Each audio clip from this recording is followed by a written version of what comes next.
Il y a du mal.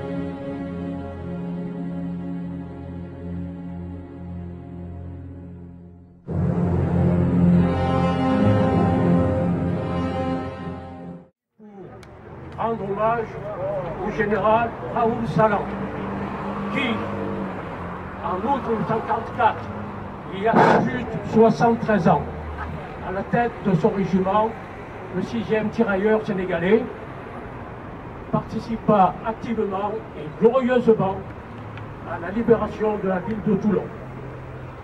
Allocution de M. Régis Guillem, président de la DIMAP EMRA.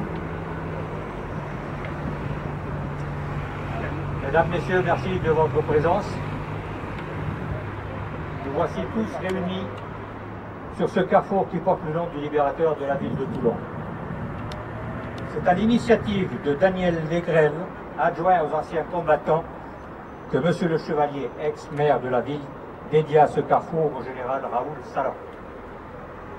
Le général méritait mieux, car non seulement il fut le libérateur de cette ville, mais encore le soldat le plus décoré de l'armée française.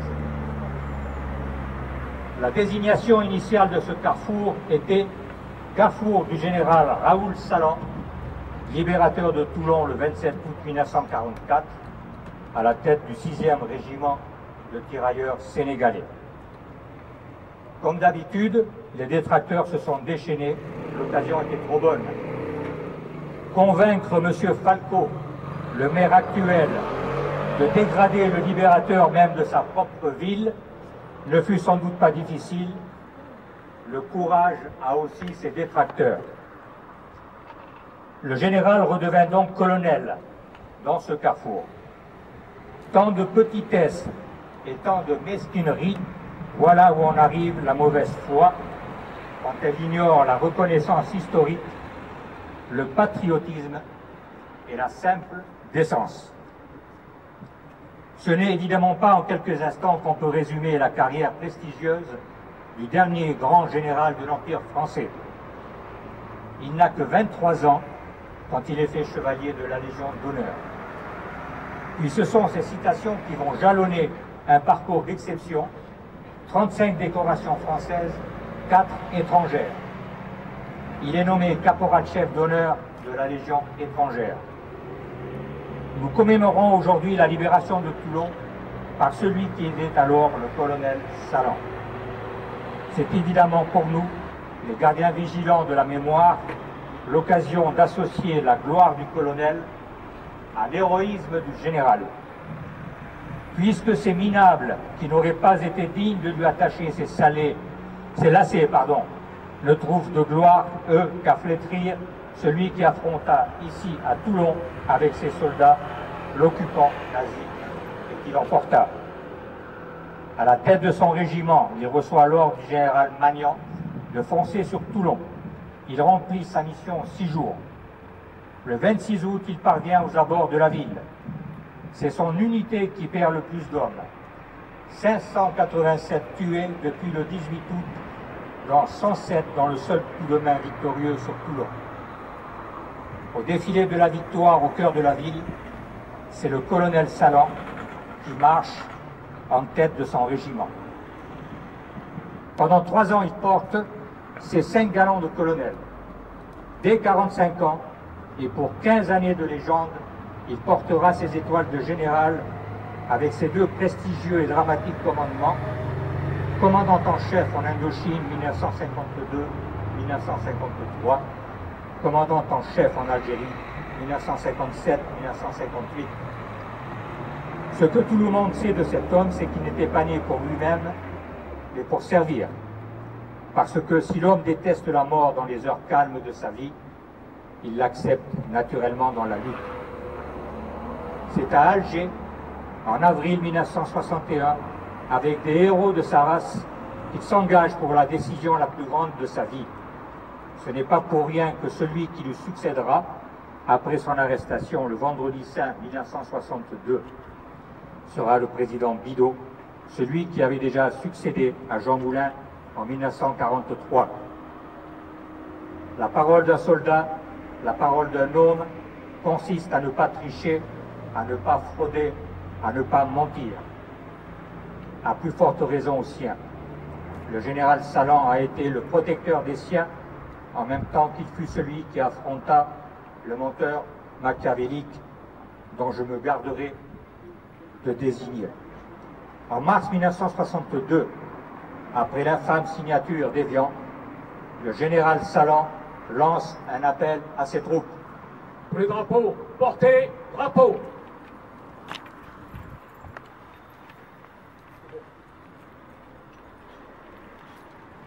Mon général, vous avez été notre chef. Aussi longtemps que l'un de nous restera vivant, vous aurez aussi notre hommage, fait de reconnaissance et de respect. Votre révolte ne fut pas une réaction à une inéquité, mais à la pire des blessures qui puisse frapper un soldat, le parjure. Mais votre rôle ne s'arrête pas là. Non seulement vous êtes, mon général, le pilier de la civilisation de 20 siècles, qui pose que oui veut dire oui, et que non veut dire non. Mais vous êtes devenu aussi le général lucide du combat inévitable qui se profile pour demain devant l'invasion de l'islamo-fascisme qui remplit nos rues et nos maternités. Nous sommes bien placés pour savoir alors que la lâcheté a ses collabos, parce que nous avons payé assez cher pour apprendre que l'ambition se rencontre d'abord chez ceux qui refusent les risques de l'honneur. Comme l'honneur a des risques. Merci, Général Salan. La voix de l'Algérie française. Le général Salan, commandant en chef de l'armée secrète, vous parle. Français, Françaises, un cessez-le-feu qui livre à l'ennemi des terres françaises vient d'être consenti. Il s'agit là d'une défaite voulue et sans excuse, d'un crime contre l'histoire de notre nation.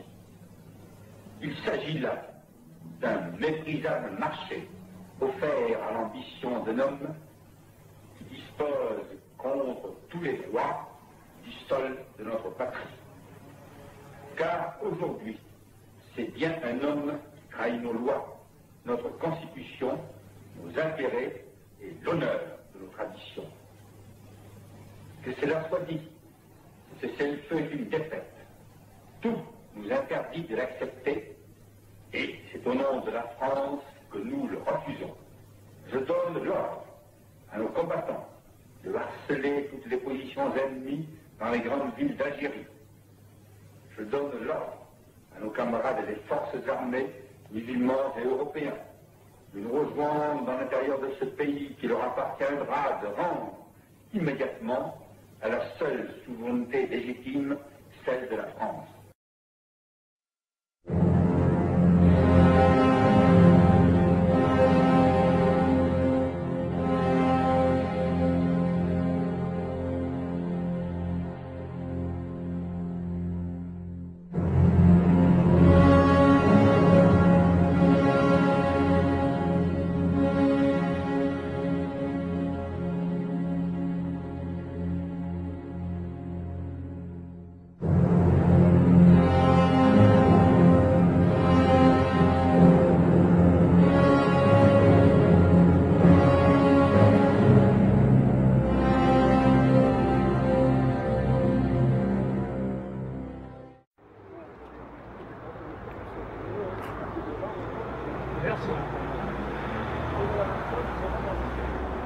Gerbe de l'association des amis de Raoul Salan, déposé par M. Pierre Larry, Gossette-Lino.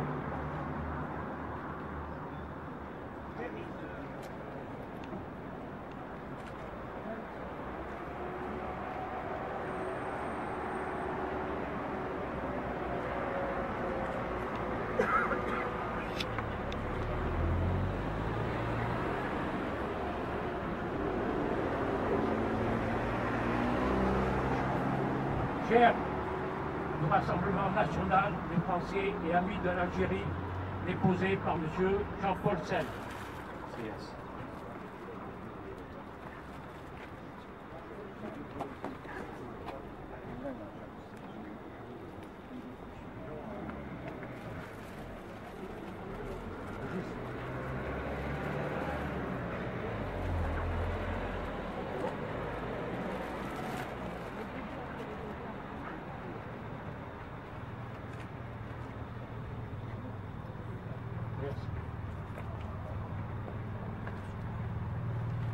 Gerbe du Cercle national des rapatriés, déposé par Claude Mathieu. Mathieu Juliani Navarade. Varane. Varane aussi. Varane aussi. Amaury Navarade. Accompagné par M. Amaury Navarade.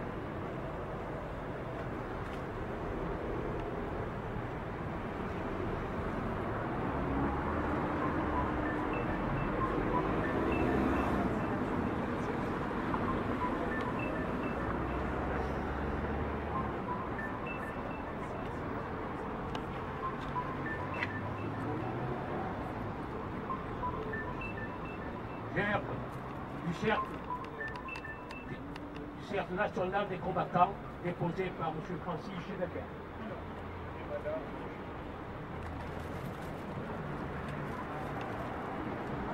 Isabelle Cabernet.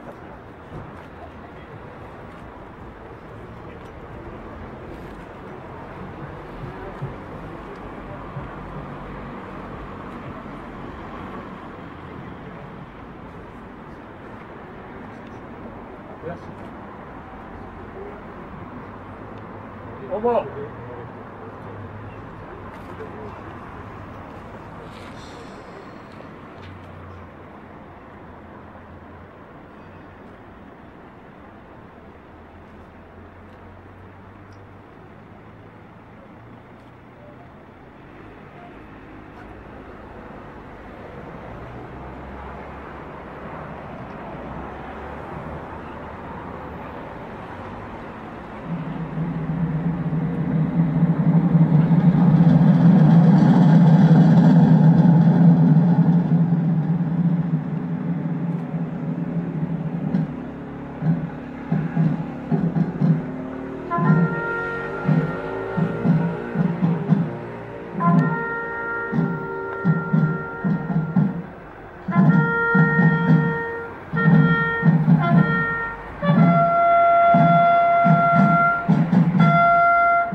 Et nous avons au cœur une invincible ardeur, car nous voulons porter au rivière le beau drapeau de notre France entière. Et si quelqu'un venait à y toucher, nous serions là pour mourir à ses pieds, avec tambour à nos amours, pour le pays, pour la patrie, pour les Gaulois, pour les Africains, pour le salut de notre vie. Nous combattons tous les coteaux, la fin, la mort nous font sourire. Quand nous luttons pour nos amours, allons, allons, allons. C'est nous les Africains qui reprenons de loi. Nous venons des colonies pour protéger la patrie. Nous avons tellement oublié, et nous avons au cœur une invincible ardeur, car nous voulons porter au rivière le beau drapeau de notre France entière. Et si quelqu'un venait à y toucher, nous serions là pour mourir à ses pieds, à des tambours, à nos amours, pour le pays, pour la patrie, pour les Gaulois, si nous les Africains.